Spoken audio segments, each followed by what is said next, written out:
What is happening between the Pandavas and the Kauravas? They fight between the cousins. But in asking that, he says, Dharma Kshetre Kurukshetra. He calls Kurukshetra Dharma Kshetra, place of Dharma. And so one can ask the question, how can you refer to a place of suffering, a place of death, a place of hardship, of blood, a place where there is nothing great happening if we observe without context? How can you call such a place of Dharma? How can you call a place where people will lose their lives a place of Dharma? And I would like to stick a pin in there, just for a moment. You see, my dear devotees, established in that Kurukshetra, that battlefield, the holy battlefield, it became a place of Dharma, because invoked in that battlefield, present in that battlefield, is none other than Madhusudan, Bhagavan Sri Krishna, the Lord of sweetness. And so it is showing us in the very first verse of Sri Bhagavad Gita that no matter the conditions that we exist in, no matter where we are in our lives, if we invoke the presence of Bhagavan Sri Krishna, we change that Kurukshetra, that battlefield that we are experiencing, into Dharma Kshetra, a place of Dharma. There's a very beautiful story that I've heard once before. Maybe it's something that you all have heard before. If you have, be quiet. If you haven't, well, Jai Bhagavan. So the story goes this way, right? There was an old man. He was a grandfather now. He was an Aja. And so after working his whole life, he is in the retirement phase, right?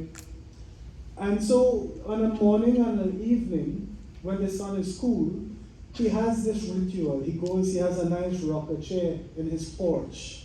And he will go and sit on the rocker chair, and he'll be rocking, and he'll close his eyes, maybe doing a bit of meditation, but allowing the breeze to caress his face and really enjoying the grace of Bhagavan.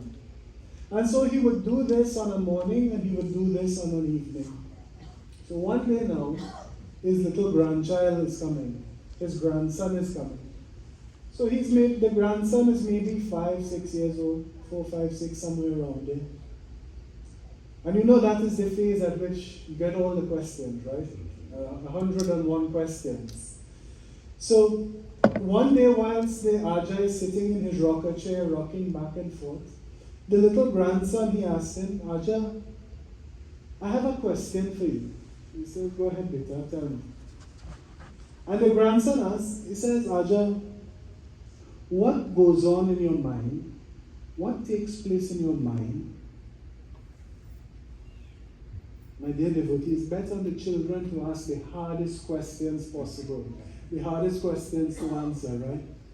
And so this grandfather, this Aja, he's looking at his grandson, stunned by the profound nature of the question. Whether it is understood at his tender age or not, it is quite a profound question. What takes place in our mind? There's a station in Trinidad, a Hindu radio station, and the tagline for it is Jago, Jago, Jago. Right. Wake up, wake up, wake up.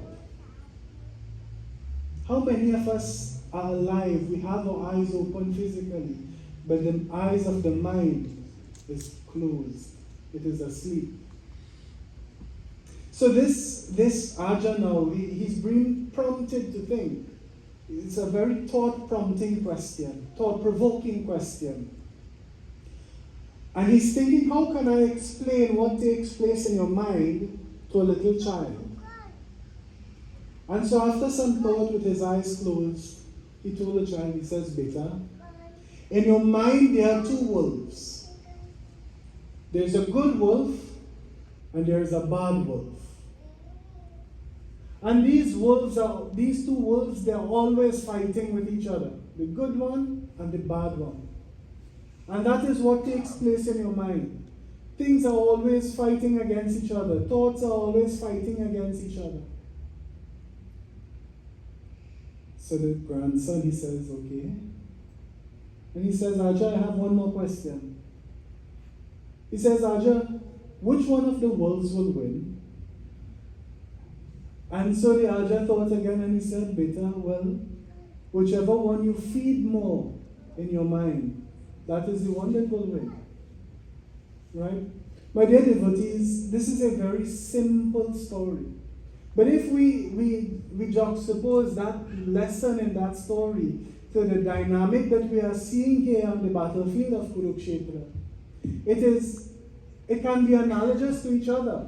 Where you have on one end, you have the 101 Kauravas, and on the other end, you have the 5 Pandavas.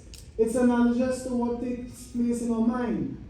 We have 101 confusing thoughts always at play, battling against the 5 senses that we have. Who will win? Are we going to give in the confusing thoughts, or are we going to allow control with the 5 senses through yoga, through meditation? But my dear devotees, again, if we go further, just like the battlefield of Kurukshetra is transformed into Dharmakshetra by the mere presence of Bhagavan Sri Krishna, what can that say about the battlefield of our mind? When we feel as if that mind is so difficult to control, we feel as if it's hard to find a place of calm, we feel worried or we feel anxious about work and all of the things that are taking place in the world, we must remember, invoke the presence of Madhusudan, Bhagavan Sri Krishna, and change that Kurukshetra into Dharmakshetra.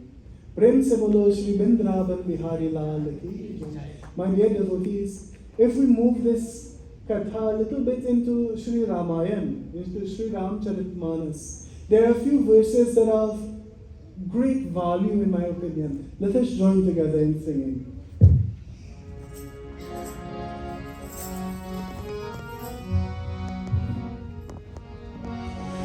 Jai Jai Rama, Shri Ram Jai Ram, Jai Jai Rama, Jai Ram, Shri Ram, Jai Jai Rama, Jai Jai Rama, Shri Ram Jai Ram, Jai Jai Rama.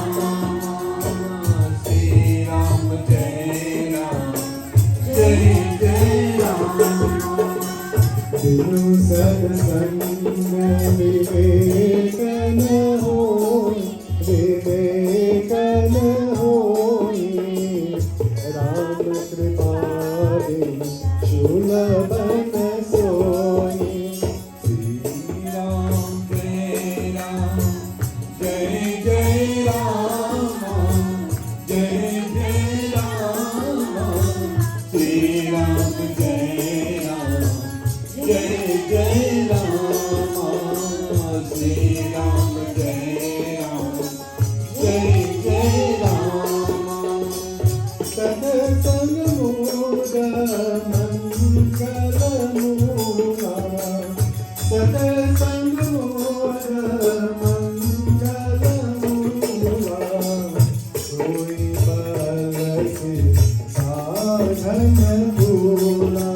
Jai Ram, Shri Ram, Jai Jai Rama, Jai Jai Rama, Shri Ram Jai Ram, Jai Jai Rama, Jai Ram, Jai Ram, Jai Jai Rama.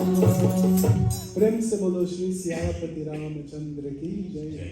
Devotees, in this Chaubhai Goswami Santulsi Dashri, he explains to us what is taking place when we join in Satsang. So first let us define what Satsang is. This that we are doing here is Satsang.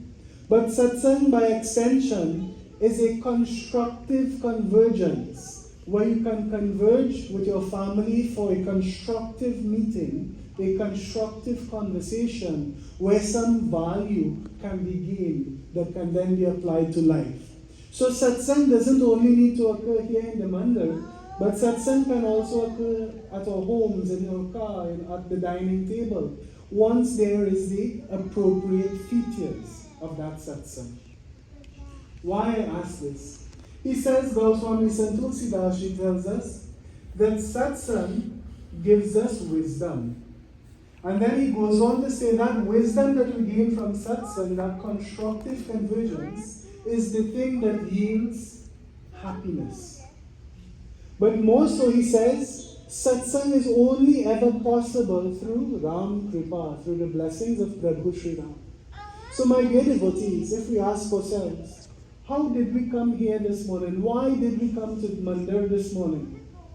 And if the answer is, we got up and came to Mandir to get the blessings of Prabhu, technically that answer is wrong, based on what Swami Tulsidas is telling us. Because he's telling us, you are only able to join in satsang if you already have the blessings of Prabhu Sri Ram. So let that be a reminder. The mere fact that we can get up this morning and come to Mandir and come and offer worship and puja and adoration to Prabhu, it means that we are not seeking the blessings now, but rather we are giving thanks for the blessings that he has already given us by the mere fact that we are able to come and join in puja. Does that make sense? Yeah?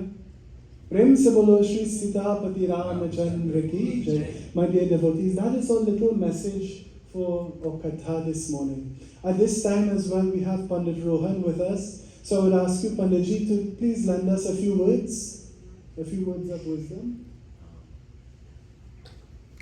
Give me the mic. Can I get the mic? Sorry. Thank you. Panditji. I need to.